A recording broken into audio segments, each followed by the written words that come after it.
Hello friends, welcome to my channel Amjad Online Classes. Right, welcome back after so long time.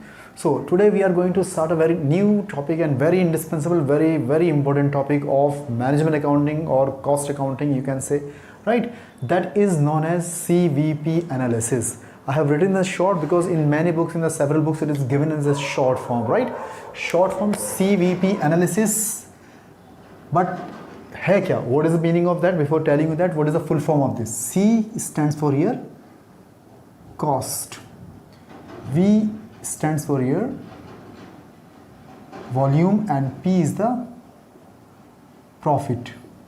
So basically CVP analysis is also known as the marginal costing, right? It is a marginal costing techniques, you can say, or you can say the variable costing. Okay, so CVP analysis है क्या? What is the CVP analysis? It is basically the cost volume profit relationship.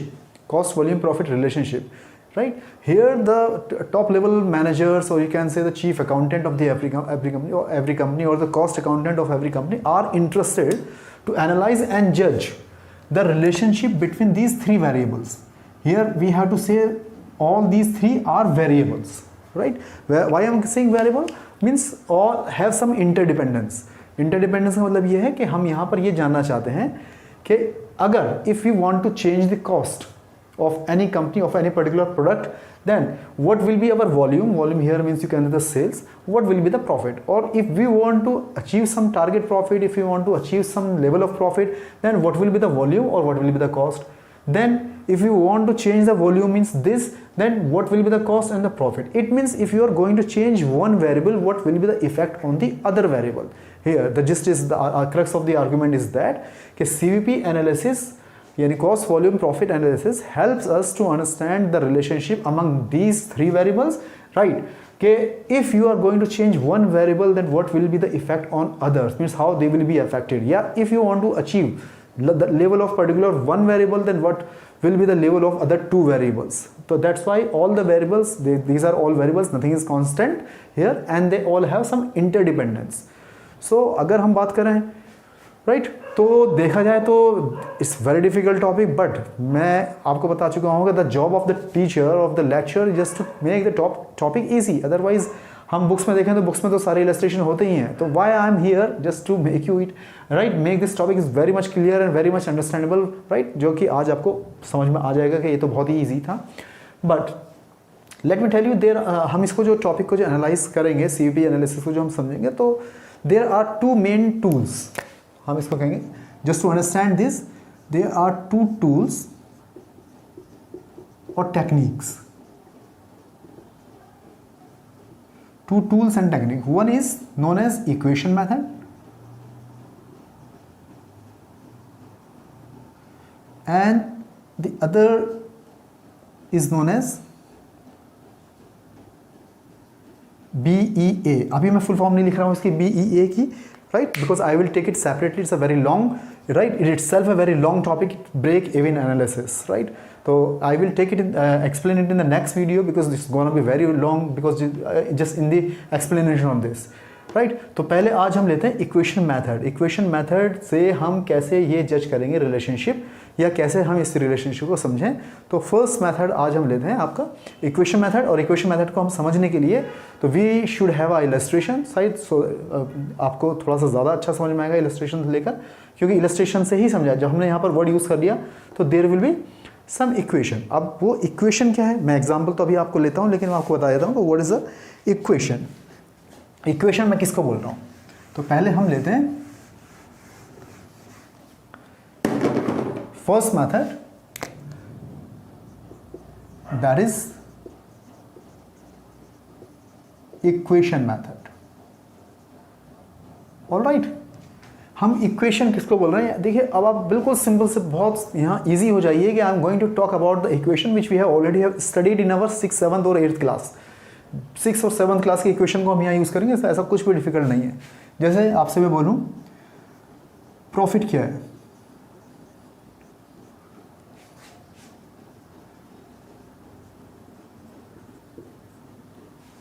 Sales minus cost, is that so, right. तो क्या हमने ये पहले नहीं पढ़ा है अपनी 6 में, और बल्कि 6 क्लास से ये स्टार्ट हो जाता है, प्रॉफिट एंड लॉस चैप्टर या 7th क्लास से। तो हमें ये मालूम हो जाता है कि if we have deducted the total cost from the sales that become equals to the profit. And you already have referred my previous videos, उसमें भी हमने कॉस्ट शीट जो मैं जब फॉर्मेट बनाया था तो उसमें भी हम प्रॉफिट कैसे कैलकुलेट करते हैं, इसी तरह से कि सेल्स और कॉस्ट का जो डिफरेंस होता है वो हमारा प्रॉफिट हो जाता है। All right. अब हियर आपको ये समझना है कि यहाँ जो कॉस्ट का मतलब है that is the TC, total cost.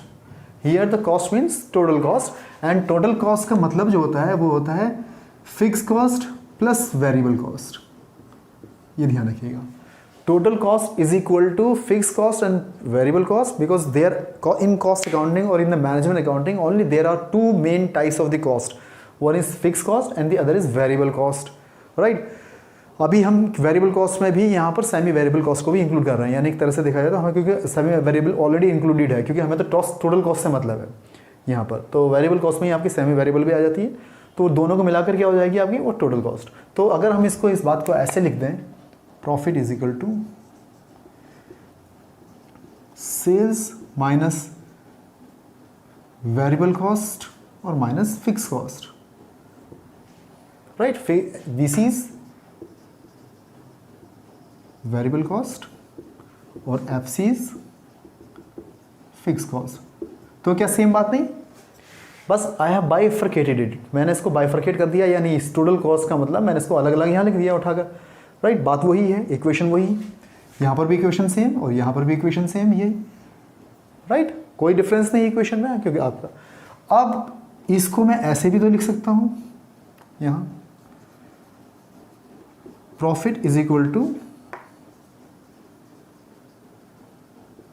Quantity into selling price per unit, right, minus quantity variable cost per unit, it is variable cost per unit, और माइनस फिक्स कॉस्ट, राइट।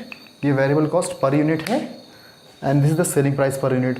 तो it is the same thing, if you observe same here we have written is the total cost minus the total sales minus total cost, right. We have just bifurcated the total cost into these two, variable cost and fixed cost, again the same equation.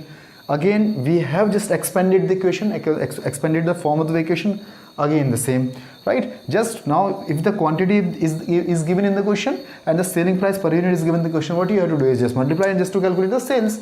तो sales निकल गई यहाँ आपकी, right. इसी तरह से आप यहाँ quantity into variable cost और माइनस फिक्स कॉस्ट, तो again the same thing, right. तो you have to cram up whatever you have to mug up, you have to learn, जैसे भी हो आपको ये तीनों इक्वेशन याद होने चाहिए, और ये आगे चलकर आपके काफ़ी यूज़फुल होंगी, और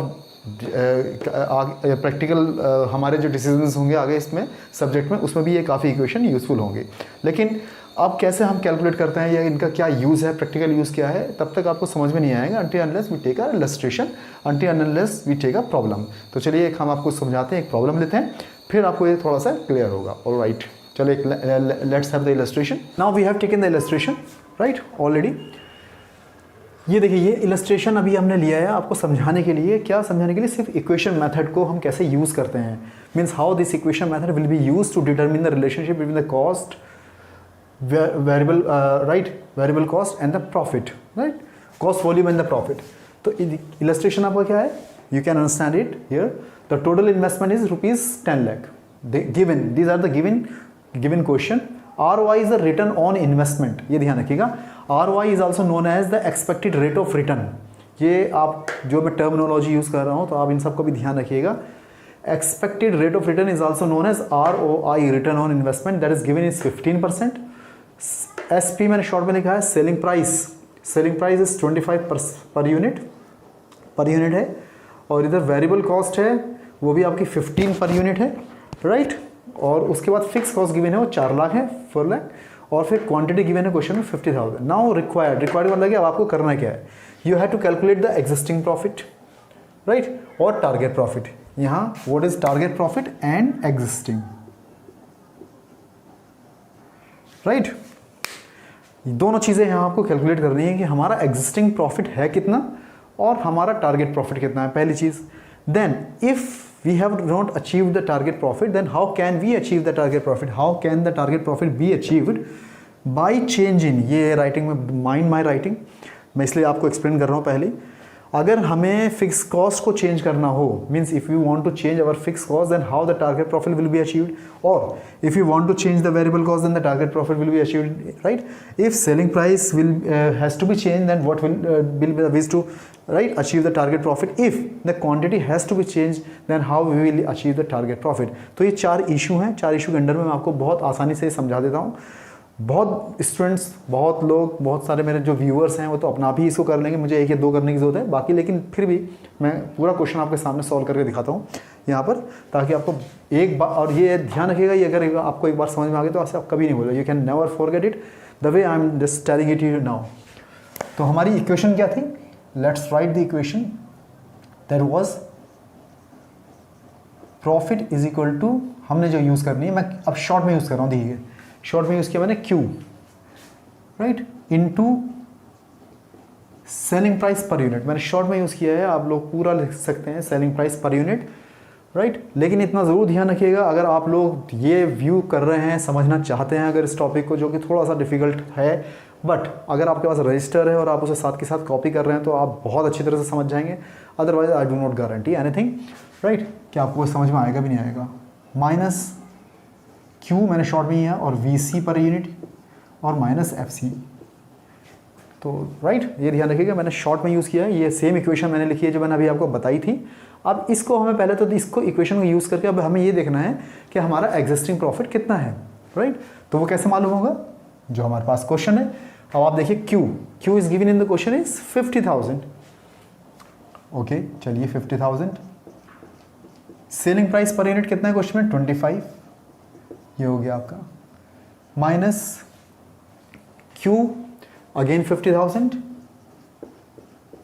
और आपकी वेरिएबल कॉस्ट पर यूनिट कितनी है?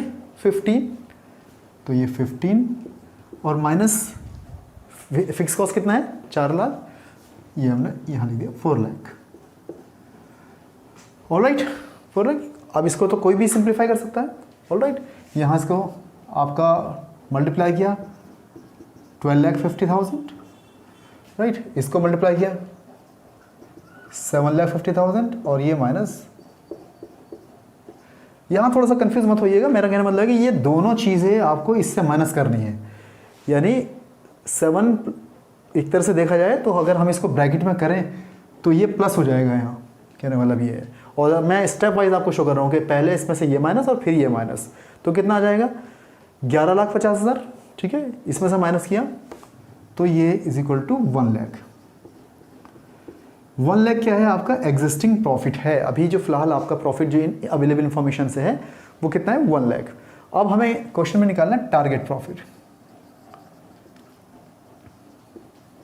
अब देखिए टारगेट प्रॉफिट क्या होता है? Target profit actually what you are expecting on your investment, that is your target profit. क्या आप कितना अपने इन्वेस्टमेंट जो आपने पैसा लगाया है वो आप उसमें कितना एक्सपेक्ट कर रहे हैं, that's why it is known as expected rate of return, right, और you can say return on investment. देखिए यहाँ जो यहाँ पर है, तो आप 15% एक्सपेक्ट कर रहे हैं, 15% ऑफ किसका? जितना कि आपने पैसा लगाया है बिजनेस में, that is 10 lakh. You have invested 10 lakh capital investment and you are expecting 15% of this, तो यही आपका एक तरह से टारगेट प्रॉफिट हो जाएगा। तो कितना हुआ? 15% ऑफ दिस 1,50,000। अब आप ये देखिए, आप दोनों सिचुएशन आपके सामने है, एग्जिस्टिंग प्रॉफिट 1 लाख और आपको कितना प्रॉफिट अचीव करना है, दैट इज 1,50,000। यही क्वेश्चन में प्रॉब्लम है, राइट, कि आपको बताना है कि टारगेट प्रॉफिट कैसे अचीव होगा। If you want to change first, number 1 fix cost, सारी एक साथ नहीं है, ध्यान रखना, there may be the confusion, कभी आप सोचो ऑल टुगेदर, नहीं, first fix cost, second variable cost, then selling price, और देन आपका यूनिट्स। तो हम 1 बाय 1 लेते हैं। सबसे पहले लेते हैं नंबर ए, राइट, कि अगर हमें फिक्स कॉस्ट चेंज करनी हो तो हम अपना टारगेट प्रॉफिट कैसे अचीव करें। अब आपको क्या करना है, इसी इक्वेशन को यूज़ करते जाना है बार बार। तो केस ए लेते हैं अब हम, ए, सेम इक्वेशन आप दोबारा लिखेंगे, ठीक है, मैं यहां से रिमूव कर देता हूं इसको,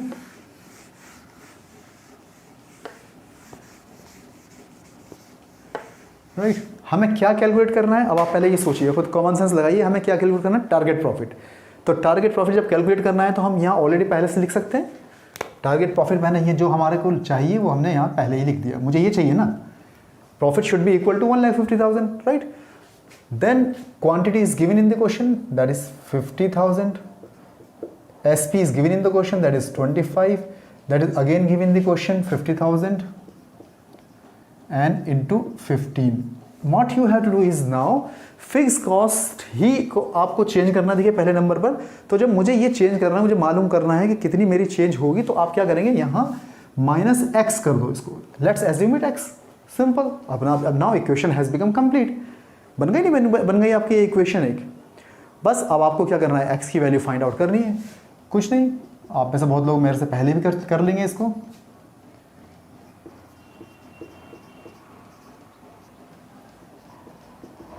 इसको मल्टीप्लाई किया, राइट, -x और आपका -x, और जब आप इसको इधर लाएंगे 5 लाख को, तो ये 5 lakh minus 1,50,000 will be equal to 3,50,000 minus का होगा, बट ये भी माइनस का है, तो माइनस से माइनस कैंसिल, तो x की वैल्यू कितनी आ गई, 3,50,000। 3,50,000 आ गई, राइट। तो अब आप देखिए पहले कितनी थी हमारी फिक्स कॉस्ट, 4 लाख, राइट। अब ये आ गई आपकी 3,50,000। इसका मतलब क्या है कि आप रिमार्क क्या दोगे कि if we will reduce our fix cost by ₹50,000 then we can achieve our target profit. यानी अगर हमारी फिक्स कॉस्ट 3,50,000 हो जाए तो हम अपना टारगेट प्रॉफिट अचीव करेंगे, राइट। ऑलराइट, तो ये हो गया हमारा फर्स्ट। मैंने आपको एक स्टेप बताया, हम आगे आपको मैं पूरा क्वेश्चन सॉल्व करके दिखाऊंगा। Now let's take the B part. B आपको फर्स्ट पार्ट से क्लियर हो गया होगा, काफ़ी इंटरेस्टिंग और काफ़ी ईजी है। आप देखिए बी क्या कह रहा है कि अगर हमें वेरिएबल कॉस्ट चेंज करना हो तो how will achieve our target profit. यानी अब कुछ नहीं करना है, same equation has to be used. Target profit आपका 1,50,000 है ही, क्वांटिटी 50,000 यूनिट्स इंटू 25 और माइनस, अब देखिए वेरिएबल कॉस्ट चेंज करना है तो 50,000, यहाँ क्या करना है इंटू x, और ये अब आपका 4 लाख, राइट। ये ध्यान रखिएगा, क्या यहाँ क्या अभी बाकी हर अब क्या करना है, फिर बेस फिगर पर आ जाएंगे 4 लाख, क्योंकि हमारी बेस फिगर थी उस तरीके से, ये कंफ्यूज नहीं होना है। अब फिर हमारी इक्वेशन कंप्लीट हो गई। Now we have to calculate the value of x को हमें कैलकुलेट करना है, सिंपल। आप में से मेरे बहुत सारे लोग होंगे जो पहले ही कैलकुलेट कर लेंगे। 12,50,000 माइनस 50,000 x, ठीक है। ये तो आप सभी लोग जानते होंगे, इसमें से हम डायरेक्ट ये माइनस कर सकते हैं, ठीक है। तो ये आपका हो जाएगा 1,50,000 इज इक्वल टू, जब आप इसमें से ये माइनस करोगे तो ये आ जाएगा आपका 8,50,000 और ये 50,000 x, ये आपका इधर आ जाएगा, इधर आ जाएगा तो माइनस हो जाएगा, और माइनस होगा तो ये आपका आ जाएगा 7 लाख माइनस के, और ये माइनस के 50,000 x, माइनस से minus cancel. Now this x की वैल्यू होगी 7 lakh divide by 50,000 14 per unit. Clear, so easy. आपने देखा ना कि हमने x की वैल्यू, अब क्या है, ये वेरिएबल कॉस्ट चाहिए, यानी अब हम आप रिमार्क क्या देंगे कि if we will change our variable cost by ₹1, if we will reduce our variable cost by ₹1 we can achieve the target profit. पहले हमारी 15 थी, 15 से अगर हम 14 कर रहे हैं, यानी कितना, ₹1 हम कम कर रहे हैं, तो हम अपना टारगेट प्रॉफिट अचीव कर लेंगे। तो ये हमारा दूसरा आंसर आ गया, ये वाला VC का। नाउ स्टेप बाय स्टेप अब अभी हम देखते हैं, आपको मैं पूरा क्वेश्चन सॉल्व कराऊंगा। मुझे पता है कि आप में से बहुत सारे लोग अभी खुद से भी सॉल्व कर लोगे इस चीज़ को, आगे आप समझ गए होंगे। लेकिन अब लेते हैं हम थर्ड है हमारा SP, कि अगर हम अपना सेलिंग प्राइस चेंज करते हैं तो कितना करना चाहिए हमें सेलिंग प्राइस चेंज, ताकि हम अपना टारगेट प्रॉफिट अचीव करें। सेम इक्वेशन C, 1,50,000 अब मैं यहाँ x लिखूंगा क्योंकि मुझे ये चेंज करना है इस वाली कंडीशन में। देखिए सेलिंग प्राइस कितना चेंज करना है, x, और ये आपका 50,000 इंटू 15 और इंटू ये 4 लाख है ही आपका, अब आप इसको इक्वेशन कंप्लीट हो गई। अब हमें ये x की वैल्यू निकालनी है, यानी 50,000 x और ये आपका 7,50,000, राइट। ये आप जानते हैं कि ये और ये ऐड हो जाएगा, ये 1,50,000 है, सॉरी, और ये 50,000 x, ये और ऐड हो गया तो 11,50,000, ठीक है, 11,50,000। अब आपको मालूम है कि जब ये इधर आएगा तो प्लस हो जाएगा क्योंकि ये माइनस है यहाँ, तो इधर आकर ये ऐड हो जाएगा, ये हो जाएगा आपका 13 lakh is equal to 50,000 x, और x 13 लाख डिवाइड बाई 50,000, तो आप इसे डिवाइड कर लोगे 26 पर यूनिट। जब डिवाइड करोगे तो 26 पर यूनिट आ गया। क्या आ गया? x की वैल्यू, और x की वैल्यू का मतलब क्या है कि सेलिंग प्राइस पर यूनिट 26 आया। यानी अगर आपको टारगेट प्रॉफिट यानी 1,50,000 if you have to achieve then you have to increase your selling price by ₹1। पहले कितना था? 25, और अगर टारगेट प्रॉफिट आपको अचीव करना तो कितना करना पड़ेगा आपको? 26। तो ये क्लियर। फोर्थ एक लास्ट और रह गया जो कि आप थोड़ा सा बने रहिए साथ में, और वो भी बता ही देता हूँ, क्लियर कर देता हूँ। यहाँ पर आपका बी, और वो क्या है आपका? यूनिट्स। अगर हमें अपना वॉल्यूम यानी यूनिट्स चेंज करनी हो तो हम टारगेट प्रॉफिट कैसे करेंगे? टारगेट प्रॉफिट हमारा कितना है? 1,50,000 इज इक्वल टू क्वांटिटी को हमने x मान लिया इनटू सेलिंग प्राइस हमारा 25 है ही, फिर यहाँ पर भी x इनटू ये 15 है ही, और आपका ये 4 लाख। इक्वेशन क्या बनी? 1,50,000, इसका हम 25x माइनस 15x और 4 लाख। देखिए इक्वेशन बन गई नहीं बन गई? अब आराम से हमें x की वैल्यू निकालनी है और आराम से हम कैलकुलेट कर सकते हैं x की वैल्यू। 1,50,000, 25 माइनस 15 10x और 4 लाख। ये इधर आ जाएगा तो प्लस का हो जाएगा आपका, नहीं सॉरी, हाँ प्लस का हो जाएगा तो कितना हो जाएगा? 4 लाख, 4 और 3 लाख 5 लाख और 10x, और x की वैल्यू जब आप इसे 10 से डिवाइड करोगे तो 55,000 यूनिट्स, ये हो गया आपका 55,000 यूनिट्स, राइट। तो ये है देखिए आपका जो अभी क्या है कि we are not taking more questions, just I made you understand in this video the basic concept of the cost volume profit analysis by taking the single technique of that is known as the equation method, ताकि आपको ये मालूम हो जाए कि इस equation का use क्या है और इसका कॉन्सेप्ट है क्या। तो मुझे लगता है कि आपको बड़ी इंटरेस्टिंग और लगी भी होगी और काफ़ी समझ में भी आई होगी। शायद ही कोई ऐसा स्टूडेंट होगा जिसको समझ में नहीं आई होगी ये यहाँ पर।